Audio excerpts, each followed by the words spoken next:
A record number of activists working to protect the environment and land rights were murdered last year, according to a report by a campaign group. 227 people were killed around the world in 2020, the highest number recorded for a second consecutive year. The report from Global Witness said almost a third of the murders were reportedly linked to resource exploitation, logging, mining, large-scale agribusiness, hydroelectric dams and other infrastructure.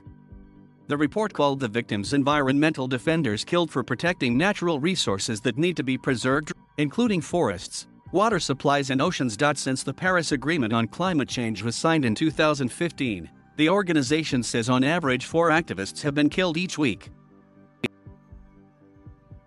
It said this shocking figure was likely to be an underestimate because of growing restrictions on journalists and other civic freedoms. Logging was the industry linked to the most murders with 23 cases, with attacks in Brazil, Nicaragua, Peru, and the Philippines. Indigenous peoples, most often on the front line of climate change, accounted for a further 1/3 of cases. Colombia had the highest recorded attacks, with 65 people killed last year. A senior campaigner for Global Witness, Chris Madden, called on governments to get serious about protecting defenders. He said companies must start putting people and planet before profit, or he warned that both climate breakdown and the killings would continue. This data set is another stark reminder that fighting the climate crisis carries an unbearably heavy burden for some, who risk their lives to save the forests, rivers and biospheres that are essential to counteract unsustainable global warming. This must stop. The organization called on governments to formally recognize the human right to a safe, healthy and sustainable environment, and ensure commitments made at November's UN Climate Change Conference, COP26, integrate human rights protections. Those murdered included South African Fikal and Shengace, 65, who was involved in a legal dispute over the extension of an open-cast mine operated by said.Almost in KwaZulu-Natal province. She was shot dead in her own living room. Her daughter, Malungelo Kakaza, 31, said her mother's struggle lives on. She said, "To this day no arrests have been made in the investigation into my mother's murder. There has been no accountability.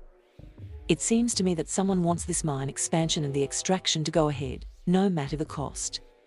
Petmin Limited, which owns the Somkhele mine through its subsidiary Tendele Coal Mining, told Global Witness that it acknowledges community tensions may have been a factor in Fikal's death. The company said it strongly condemns any form of violence or intimidation and has offered full cooperation with the police. The killings also included Oscar Adams, who was murdered in Mexico in September 2020. He was working to help the indigenous Kumeyaay community in Baja California have better access to water. Global Witness said activists still under threat included communities in Guatemala and Honduras, where dozens of people have been protesting against an iron oxide mining concession that was granted by the central government in a protected area. Campaigners believe the Guatemala River, a vital water source, is threatened. The organization says many community members remain incarcerated. Follow Claire on Twitter. Thank you for watching. Please subscribe.